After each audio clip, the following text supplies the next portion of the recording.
ध्यान से समझना, क्योंकि हम लोग पढ़ चुके हैं। आज हम लोग राज्यपाल, जो राज्य की कार्यपालिका होती है, उसके बारे में पढ़ेंगे हम लोग। ठीक है, ध्यान से समझना। तो ये जो होता है राज्यपाल का, माने राज्य भवन का गेट का स्ट्रक्चर है। किसी थोड़ा अट्रैक्शन आपका बढ़े, जो किस टॉपिक पे पढ़ रहे हैं इसीलिए लगाया गया है। तो देखिए, राज्य की कार्यपालिका हिंट मारा गया है।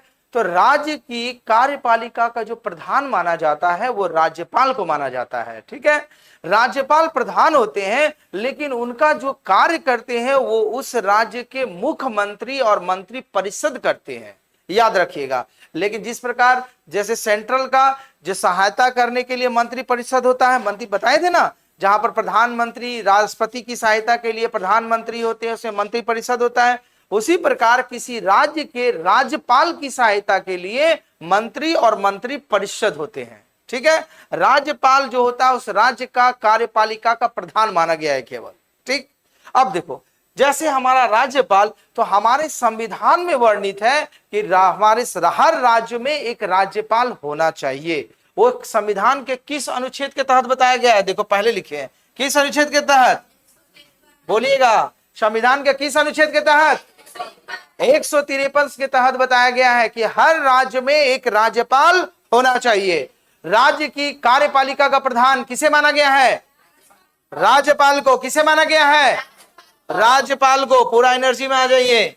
फिर उसके बाद राज्यपाल को अगर योग्यता होना चाहिए, वो भी हमारे संविधान में वर्णित किया गया है। संविधान के किस अनुच्छेद के तहत बताया गया है? 157 और 158। अगर किसी राज्य के राज्यपाल को नियुक्त करना है तो हमारे संविधान के अनुच्छेद में वर्णित किया गया है। वो किस अनुच्छेद के तहत बताया गया है?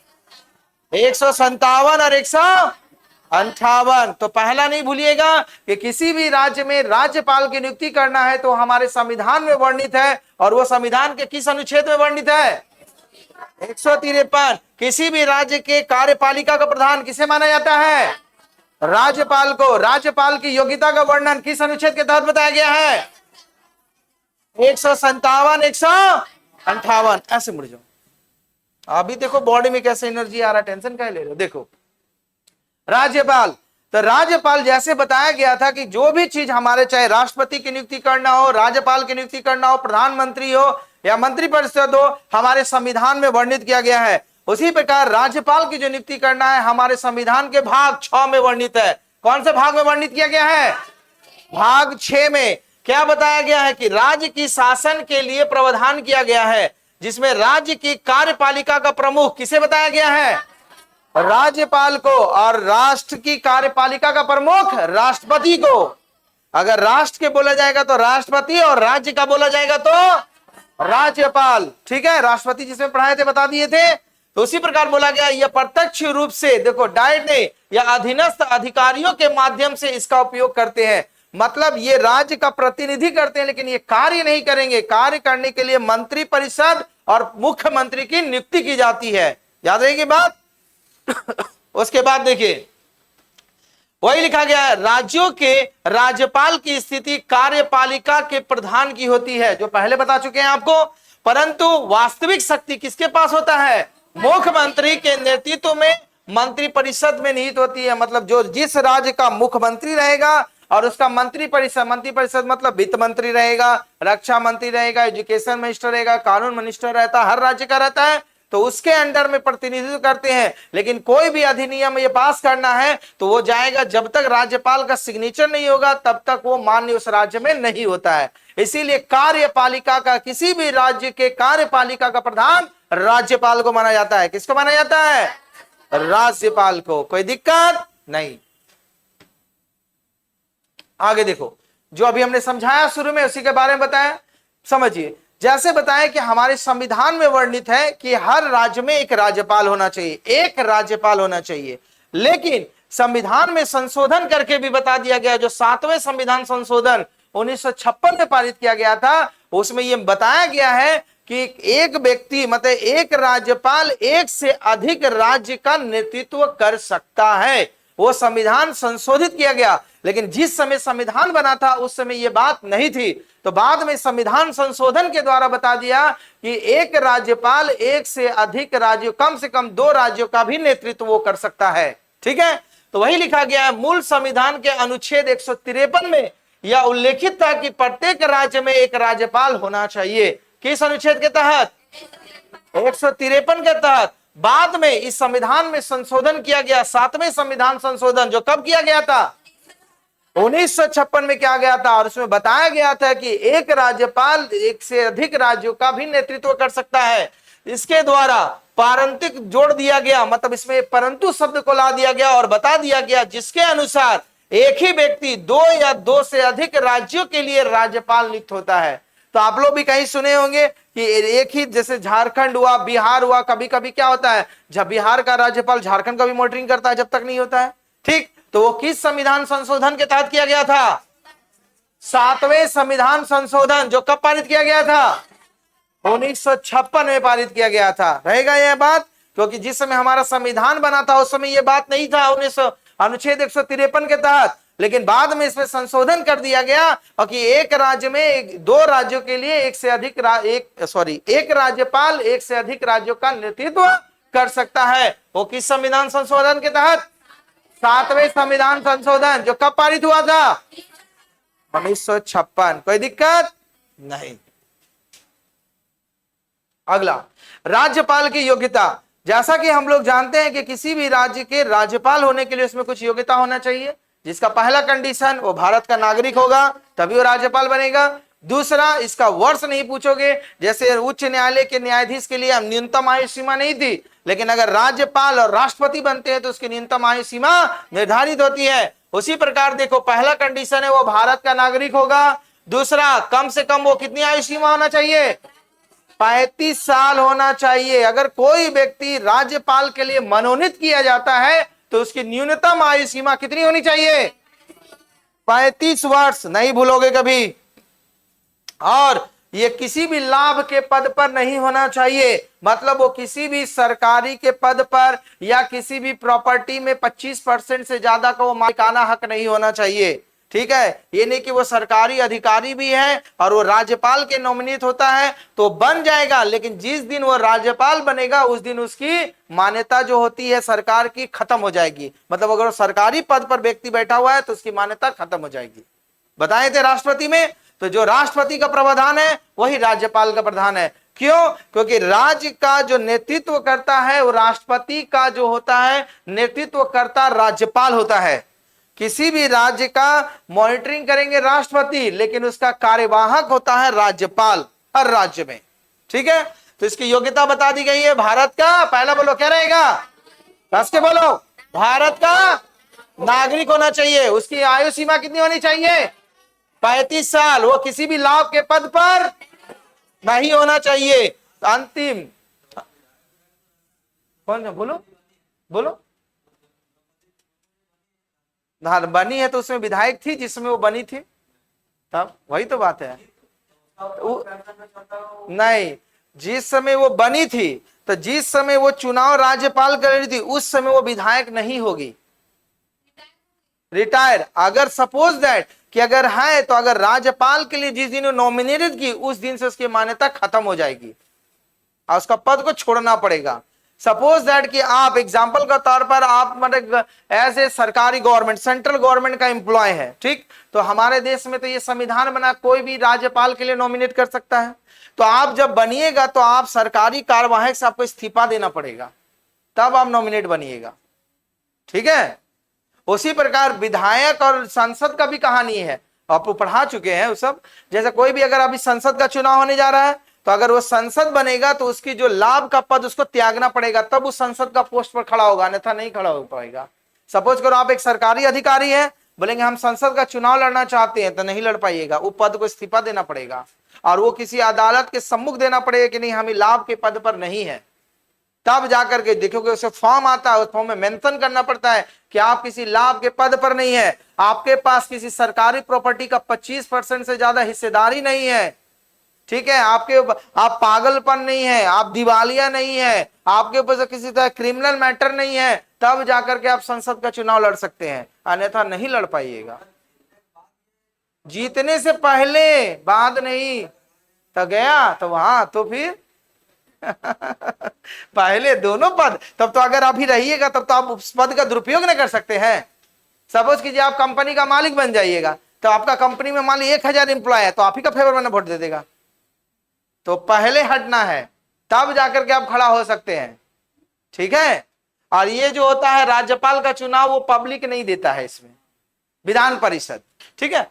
तो देखिए वही लिखा हुआ लास्ट लाइन में, देखिए बोला गया वो राज्य विधानमंडल का सदस्य चुने जाने के योग्य हो। इसका मतलब राज्य विधान परिषद में कोई व्यक्ति चुनने के लिए जो जो उसकी योग्यताएं होती है, वो सारी योग्यताएं जो व्यक्ति राज्यपाल के चुनाव में खड़ा है उसके पास होना चाहिए, ठीक है। तो अनुमान में ही सब योग्यताएं होती है, ठीक है, कोई दिक्कत अब नहीं। आगे देखो, बोलो जाइए आगे देखो। राज्यपाल की नियुक्ति, जैसे हम लोग राज्यपाल की जब नियुक्ति करेंगे तो वो भी हमारे संविधान में वर्णित किया गया है। वो संविधान के अनुच्छेद आपको 156(1) में बताया गया है। क्या बताया गया है? बोला गया राज्यपाल की नियुक्ति राष्ट्रपति द्वारा 5 वर्षों के लिए की जाती है, परंतु यह राष्ट्रपति के प्रसाद प्रयत्न, मतलब अगर राष्ट्रपति चाहे किसी व्यक्ति को तो वो मनोनीत कर सकता है, या उसके कार्यकाल को अगर संसद द्वारा या राज्य विधान परिषद द्वारा आगे बढ़ाने की बात हुई तो बढ़ सकता है। कब तक? जब तक राज्यपाल दूसरा चुना नहीं जा चुका है तब तक। सपोज दैट 5 साल कार्यकाल खत्म हो गया, तो अब तो वो सीट खाली हो जाएगा, तो जब तक चुनाव नहीं होता है तब तक वो कार्यवाहक के रूप में काम कर सकता है, ठीक। तो वो राज्यपाल की नियुक्ति जो किया गया संविधान के किस अनुच्छेद के तहत बताया गया है? 156 के 1 में, 156 का 1 में बताया गया। किसकी नियुक्ति का प्रावधान किया गया है? राज्यपाल की नियुक्ति का, ठीक है। उसके बाद जब राज्यपाल जो रहेंगे तो वो अपना पोस्ट से त्याग दे सकते हैं। तो वो संविधान के अनुच्छेद कितने वर्णित किया गया है? 156 का 2। तो 156 का 1 में नियुक्ति और 156 का 2 में क्या होता है? त्याग पत्र वो दे सकते हैं, कोई दिक्कत नहीं। अब देखो नोट करके वही लिखा गया है, भारत के संविधान में राज्यपाल को पद हटाने की प्रक्रिया का उल्लेख नहीं है। जिस प्रकार राष्ट्रपति को अगर किसी पोस्ट से हटाना है तो महाभियोग लाया जाता है, लेकिन राज्यपाल को हटाने का वैसे हमारे संविधान में प्रावधान नहीं बताया गया है, और अभी तक इस तरह के कोई नौबत में नहीं आए किसी राज्यपाल को हटाने का, इसीलिए उसका वर्णन अभी तक हमारे संविधान में नहीं मिलता है, ठीक है। तो ये नहीं मार दीजिएगा राज्यपाल को हटाने के लिए महाभियोग की प्रक्रिया, गलत हो जाएगा। महाभियोग लाया जाता है राष्ट्रपति का, तो राष्ट्रपति जिसमें पढ़ाए थे नहीं पढ़े हैं तो उसका आपका यूट्यूब पे अवेलेबल है, देख लीजिएगा। तो अभी तक हमारे देश में महाभियोग भी किसी राष्ट्रपति के अगेंस्ट में नहीं लाया गया है। आगे राज्यपाल का वेतन, जिस प्रकार हर व्यक्ति का वेतन होता है उसी प्रकार राज्यपाल का भी वेतन होता है, हाँ सैलरी मिलेगा। तो देखो राज्यपाल का मासिक वेतन कितना भी किया गया है? 3,50,000। कितना किया गया है? 50,000। और देखो इसके अभी जैसे बोले थे कि एक राज्यपाल एक से अधिक राज्य का मॉनिटरिंग करते हैं, तो वो जो अगर सपोज करो कि एक व्यक्ति, सपोज करो झारखंड का राज्यपाल एक और दूसरे राज्य के राज्यपाल के रूप में कार्यवाहक है, तो उसका जो वेतन होगा वो राष्ट्रपति डिसाइड करेगा कि किस अनुपात में दिया जाना चाहिए। ये नहीं कि पूरा का पूरा, न तो उसका वेतन वो उसका अनुपातिक में दिया जाता है, दोनों राज्य को मिला करके किस रेशियो में दिया जाना चाहिए। लेकिन राज्यपाल का मुख्य मासिक वेतन 1 मंथ का कितना बताया गया है? कितना? एकदम भूलिएगा नहीं। और वही आगे लिखा गया है कि जब एक ही राज्य के राज्यपाल हो, माने 2 या 2 से अधिक राज्यों के राज्यपाल हो, तो दोनों राज्य के राज्यपाल का वेतन उस अनुपात में दिया जाएगा जैसा कि राष्ट्रपति निर्धारित करेगा। इसका मतलब राज्य के राज्यपाल के वेतन का निर्धारित कौन करता है? राष्ट्रपति। कौन करता है? राष्ट्रपति। उसके बाद शपथ कभी नहीं भूलिएगा, बहुत इंपॉर्टेंट क्वेश्चन है। किसी भी राज्य के राज्यपाल का शपथ जो दिलाया गया उस राज्य का मुख्य न्यायाधीश दिलाते हैं, जिस राज्य में वो नियुक्त किए जाते हैं। जैसे अभी झारखंड में नियुक्त है, झारखंड के राज्यपाल को नियुक्ति मिलेगी तो उसका शपथ देंगे झारखंड हाई कोर्ट का मुख्य न्यायाधीश दिलाएंगे। कौन दिलाएंगे? राज्य का मुख्य न्यायाधीश। मतलब झारखंड का अगर राज्यपाल अगर को शपथ दिलाना है तब वही लिखा गया है, राज्यपाल पद के ग्रहण करने से पूर्व उच्च न्यायालय के मुख्य न्यायाधीश अथवा वरिष्ठ न्यायाधीश के सम्मुख अपने पद का शपथ लेंगे। वरिष्ठ न्यायाधीश का शपथ, सपोज दैट कि अभी झारखंड के किसी नए राज्यपाल की नियुक्ति कर दिए गए, अगर उस समय उस राज्य का झारखंड का मुख्य न्यायाधीश नहीं है कोई नियुक्त, तो जो वरिष्ठ न्यायाधीश होंगे उस राज्य का, वो शपथ दिलाएंगे राज्यपाल का। कौन से सही में आई बात? अगर मुख्य न्यायाधीश है उस राज्य का, तो जिस राज्य में राज्यपाल की नियुक्ति होती है उसी राज्य का मुख्य न्यायाधीश दिलाएंगे शपथ। और अगर उस राज्य का मुख्य न्यायाधीश नहीं है तो उस राज्य के उच्चतम न्यायालय के वरिष्ठ न्यायाधीश शपथ दिलाएंगे। लॉजिक समझ में आई बात? तो भूलिएगा नहीं, शपथ, उनका वेतन, उनके न्यूनतम आयु। तो कोई व्यक्ति अगर राज्यपाल बनना चाहता है तो उनकी न्यूनतम आयु सीमा कितनी होनी चाहिए? 35 साल। फिर राज्यपाल का मासिक वेतन कितना है? 3,50,000। राज्यपाल को शपथ कौन दिलाता है? उच्च न्यायालय के मुख्य न्यायाधीश, और मुख्य न्यायाधीश नहीं है तब वरिष्ठ न्यायाधीश। लॉजिक रहेगा याद? नहीं, कोई टैक्स नहीं, टैक्स फ्री, एक भी पैसा नहीं। चाहे प्रधानमंत्री हो, राष्ट्रपति हो, राज्यपाल, इन लोगों का सैलरी में टैक्स नहीं लगता है। सारा ही तो सैलरी है। रहने का आवास, गाड़ी, बंगला, बिजली सब फ्री ऑफ कॉस्ट, कोई चार्ज नहीं। आइए, ये थोड़ा सा इंपॉर्टेंट है, ध्यान से समझिएगा, क्योंकि इसका जितना इंपॉर्टेंट पॉइंट है वही सब बताएंगे जो आपका देखो। जो कोई व्यक्ति राज्य के राज्यपाल बनते हैं उनके कुछ शक्तियां प्रदान की गई है। क्या अनुभव मुख्य रूप से शक्तियां हैं? वो 5 शक्तियां हैं। पहला, कार्यपालिका संबंधित अधिकार। ठीक है, छूट गया है। मतलब उस राज्य में किस प्रकार की कार्यपालिका चले, क्योंकि हम लोग जानते हैं कि किसी भी राज्य के कार्यपालिका का प्रधान किसको बताया गया है? राज्यपाल को बताया गया प्रधान। तो उसको कुछ कार्यपालिका की आधिकारिक शक्तियां भी दी गई है। दूसरा, उसे विधायिकी शक्ति, मैंने कौन सा विधेयक किस तरह का काम होना है। तीसरा, वित्तीय शक्ति प्रदान किया गया है। चौथा, न्यायिक शक्ति प्रदान की गई है। और पांचवा, आपातकालीन शक्ति। आपातकालीन शक्ति मतलब राज्य में जब राष्ट्रपति शासन जो लगता है इसी के तहत लगाया जाता है। ठीक है, तो हम लोग एक एक करके सभी की चर्चा करेंगे, देखोगे ध्यान से। पहला है, देखो, कार्यपालिका संबंधी कार्य। ये क्या है? बोला गया है राज्य की समस्त कार्यपालिका किसके हाथ में रहती है? राज्यपाल। भले वो मुख्यमंत्री और मंत्री परिषद करेंगे, लेकिन उसका फाइनल जजमेंट जब तक राज्यपाल का सिग्नेचर नहीं होगा उस राज्य में मान्य नहीं होगा। ठीक, उसी प्रकार बोला गया, देखो दूसरा लाइन में, राज्यपाल मुख्यमंत्री तथा मुख्यमंत्री की सलाह से उसके मंत्री परिषद के सदस्यों की नियुक्ति करता है। मतलब मुख्यमंत्री बोलेंगे कि नहीं हमको ये मंत्री बनाना है, ये मंत्री बनाना है, तब राज्यपाल उसको नियुक्त करेंगे। लेकिन सिफारिश कौन करेगा उस राज्य में? मुख्यमंत्री करेगा। जैसे अभी हम लोग झारखंड राज्य में रहते हैं, यहाँ किसी को शिक्षा मंत्री बनाना है तो शिक्षा मंत्री का पेशकश कौन करेगा? इस राज्य में जो मुख्यमंत्री रहेंगे। अभी झारखंड के मुख्यमंत्री का नाम चंपई सोरेन। तो चंपई सोरेन जी अगर किसी का अगर मनोनीत करते हैं कि नहीं इस राज्य का शिक्षा मंत्री होना चाहिए, तब उस राज्य का राज्यपाल उसको स्वीकृति देगा। तो सिफारिश कौन करेगा? उस राज्य का मुख्यमंत्री। ठीक है, तो वही लिखा गया है कि सलाह पर मंत्री परिषद को नियुक्त करेगा और उन्हें पद और गोपनीयता की शपथ दिलाता है। तो कौन दिलाएगा? राज्यपाल। तो मुख्यमंत्री का जो देखते हैं, मुख्यमंत्री या मंत्री परिषद का गोपनीयता और शपथ कौन दिलाता है? उस राज्य का राज्यपाल। कोई दूसरा है? झारखंड का राज्यपाल का नाम सीपी राधाकृष्णन, भूलेगा नहीं।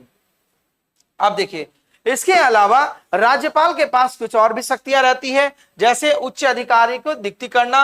राज्यपाल राज्य के उच्च अधिकारी जैसे मुख्य सचिव की नियुक्ति करेगा, महाधिवक्ता की नियुक्ति करेगा, राज्य के लोक सेवा आयोग जैसे झारखंड का जेपीएससी का जो अध्यक्ष बनेगा उसकी नियुक्ति राज्यपाल के द्वारा होती है। लेकिन जो लोक संघ सेवा आयोग का अध्यक्ष को राज्यपाल नहीं हटा सकते हैं, उसको हटाने का अधिकार राष्ट्रपति के पास है। याद रखिएगा, राज्यपाल के पास नहीं है। ठीक, राज्य के उच्च न्यायालय के न्यायाधीशों की नियुक्ति के संबंध में राष्ट्रपति को परामर्श देगा राज्यपाल। वो किस अनुच्छेद के तहत बताया गया है? 217। जैसे कल बताए थे ना, राज्य उच्चतम न्यायालय के मुख्य न्यायाधीश की नियुक्ति, तो उच्चतम न्यायालय के मुख्य न्यायाधीश की नियुक्ति वो भारत के जो मुख्य न्यायाधीश है उससे परामर्श राष्ट्रपति मांगते हैं। फिर उस राज्य के जिस राज्य में नियुक्त करना है वहां के अन्य राज्यपाल से मांगेंगे, वरिष्ठ नागरिक से मांगेंगे, तब वहां पर उस राज्य का क्या बोलते हैं? मुख्य न्यायाधीश का नियुक्ति होता है। तो वही बोला गया है कि अगर किसी राज्य के उच्चतम न्यायालय के मुख्य न्यायाधीश को नियुक्त करना है तो राष्ट्रपति परामर्श मांगेंगे, तो किससे मांगेंगे? उस राज्य के राज्यपाल से। वो अनुच्छेद में कितना वर्णित किया गया है? 213 का भाग 1 में। लॉजिक समझ, सॉरी 217 का भाग 1 में, 13 नहीं। लॉजिक समझ में आया? देखो, और उसके बाद राष्ट्रपति शासन। देखो यही बोला गया जो सबसे इंपॉर्टेंट है। राष्ट्रपति शासन कोई राज्य में जब लगाया जाता है तो कब लगाया जाता है, तो वही बोला गया, इसका अभी आगे डिटेल में देंगे, ये आइडिया समझ लीजिए कि जब राष्ट्रपति शासन तभी लगाया जाता है कि उस राज्य में संवैधानिक शक्तियां कार्यकारी नहीं होगी, मतलब उस राज्य में किसी को पूर्ण बहुमत नहीं है और वो राज्य की राज्य सरकार जो है अगर वो काम चलाने में असमर्थ है, तो राष्ट्रपति जब शासन लगाता है तो राष्ट्रपति का कार्यवाहक कौन कब काम करता है, उस राज्य का राज्यपाल करता है। उस राज्य का राज्यपाल, राष्ट्रपति वहां से मॉनिटरिंग करेंगे, लेकिन उस राज्य का राष्ट्रपति जब शासन लगेंगे तो उसकी जो नियम का पालन कौन करेंगे, उस राज्य का राज्यपाल, क्योंकि वहां पर सारे शासन राष्ट्रपति के हाथ में चला जाता है, तो राष्ट्रपति तो दिल्ली से कंट्रोल नहीं करेंगे, तो इसीलिए उसका कार्यवाहक हर राज्य में, राष्ट्रपति का कार्यवाहक के रूप में हर राज्य में राज्यपाल की नियुक्ति किया जाता है। ठीक है, तो वही आगे पढ़ते हम लोग पढ़ेंगे। राष्ट्रपति शासन के समय राज्यपाल केंद्र सरकार के अभिकर्ता के रूप में उस राज्य का प्रशासन चलाता है, मतलब अभिकर्ता के रूप में वो काम करेगा कि जब तक वहां चुनाव नहीं हो या संवैधानिक शक्तियां लागू नहीं हो जाती है तब तक वो काम वहां चलता रहेगा। ठीक, आगे राज्य के, ये बहुत इंपॉर्टेंट है, इसको याद रखिएगा, किसी भी राज्य के विश्वविद्यालय का जो प्रमुख होता है या अध्यक्ष जो होता है, कुलपति जो होता है, वो उस राज्य का राज्यपाल होता है। कौन होता है, राज्य का राज्यपाल। और उप कुलपति माने वाइस चांसलर, चांसलर हेड, तो कोई भी विश्वविद्यालय का किसी भी राज्य का जो चांसलर बनता है वो बनता है राज्यपाल, और उप कुलपति वाइस चांसलर जो बनते हैं उसकी नियुक्ति किसके द्वारा किया जाता है, राज्यपाल। जैसे Vinoba Bhave university vice chancellor होगा, लेकिन चांसलर जो होता है क्या होता है, उस राज्य का राज्यपाल बनता है। ठीक, आगे फिर बोला गया है राज्य के विधान परिषद के सदस्यों की संख्या का 1/6 भाग सदस्यों की नियुक्ति राज्यपाल द्वारा की जाती है। जिस प्रकार राष्ट्रपति द्वारा हमारे लोकसभा और राज्यसभा में मनोनीत सदस्य की नियुक्ति किया जाता है, उसी प्रकार किसी भी राज्य के विधान मंडल या विधान परिषद में सदस्यों की संख्या जितनी होगी उसका 1/6 भाग नियुक्त करने का अधिकार उस राज्य के राज्यपाल के पास है। कितना भाग का, 1/6 भाग। याद रखिएगा, क्यों वो कौन किस खेल से संबंधित होना चाहिए, विज्ञान से संबंधित होना चाहिए, साहित्य से, कला से, समाज सेवा और सहकारी आंदोलन से वो होना चाहिए। इतने सदस्यों को वो अपनी स्वेच्छा अनुसार नियुक्त कर सकता है। कितना भाग, कितने लोगों को नियुक्त करेगा, 1/6 भाग, भूलिएगा नहीं। ठीक, ये इनकी कार्यपालिका शक्ति की बात हुई। अब आइए इसकी दूसरी शक्ति की बात, विधायी शक्ति। विधायी शक्ति का मतलब होता है कि विधान में कोई भी अगर पास किया जाता है तो उसकी स्वीकृति के बारे में वही बोला गया है, राज्य विधानमंडल का अभिन्न अंग है। जो अनुच्छेद बोला गया, राज्यपाल जो होता है राज्य विधान मंडल का अभिन्न अंग माना गया है। यह संविधान के किस अनुच्छेद के तहत बताया गया है, 164। संविधान के अनुच्छेद 164 के तहत क्या बताया गया है आपको, राज्यपाल जो होता है राज्य विधान मंडल का अभिन्न अंग होगा। तो जब अभिन्न अंग होगा तो उनके पास कुछ शक्तियां दी होगी। क्या शक्ति दिया गया, देखिए, वो कोई भी राज्य, इस प्रकार समझ लीजिए, जैसे राष्ट्रपति जब होता है तो संसद जब सत्र चालू होता है तो उसका आह्वान करते हैं, सत्राह्वान करते हैं, या बीच में भंग भी कर सकते हैं। तो जो हमारा केंद्र में जो सिस्टम राष्ट्रपति करते हैं वही सिस्टम राज्य में कौन करेंगे, राज्यपाल करेंगे। इसीलिए जब विधानमंडल की शुरुआत होगी, सत्र आह्वान, सत्र को बुला सकते हैं, फिर सत्र का भाषण समाप्त कर सकते हैं, या भंग करना पड़ा तो भंग करने की शक्ति भी रहती है। भंग करने की शक्ति मतलब अभी सपोज दैट कि राज्य में अगर सपोज करो किसी सरकार के पास बहुमत नहीं है, तो बहुमत जब सिद्ध नहीं होगा तो विधानमंडल क्या होगा, विधानमंडल भंग हो जाएगा। तो इसीलिए वो भंग करने की शक्ति किसके पास है, राज्यपाल के पास है। अगर किसी पार्टी के पास पूर्ण बहुमत है तो वो क्या जाते हैं, लेते हैं कि नहीं मेरे पास पूर्ण बहुमत है, हम सरकार बनाना चाहते हैं, तो पेश किसके पास करते हैं, राज्यपाल के पास जाते हैं। राज्यपाल जब देखते हैं कि राज्य में पूर्ण बहुमत इनके पास है तो उसको निमंत्रण करते हैं, बनाइए। अगर नहीं मिलते हैं तो फिर वो विधानसभा को क्या कर देते हैं, वो भंग कर देते हैं। इसीलिए जो कार्य केंद्र में राष्ट्रपति करते हैं वही कार्य राज्य में कौन करेंगे, राज्यपाल करेंगे। लॉजिक समझ में आई बात, ये सारा वही वर्णन किया गया है। ठीक, राज्य के वही लिखा गया, दोनों सदनों की संयुक्त अधिवेशन को भी संबोधित करेगा वो। ठीक, आगे देखो वित्त अधिकार। वित्त अधिकार में सबसे इंपॉर्टेंट है, देखो जिस प्रकार केंद्र में आपको बताए थे कि अगर संचित निधि जो होता है, संचित निधि का मतलब बताए थे ना, टैक्स का जो पैसा कलेक्शन जहां होता है, तो टैक्स का कलेक्शन का पैसा जैसे केंद्र सरकार जो होता है, प्रधानमंत्री अगर निकालना चाहे तो नहीं निकाल पाएंगे जब तक वो राष्ट्रपति की स्वीकृति नहीं होती है।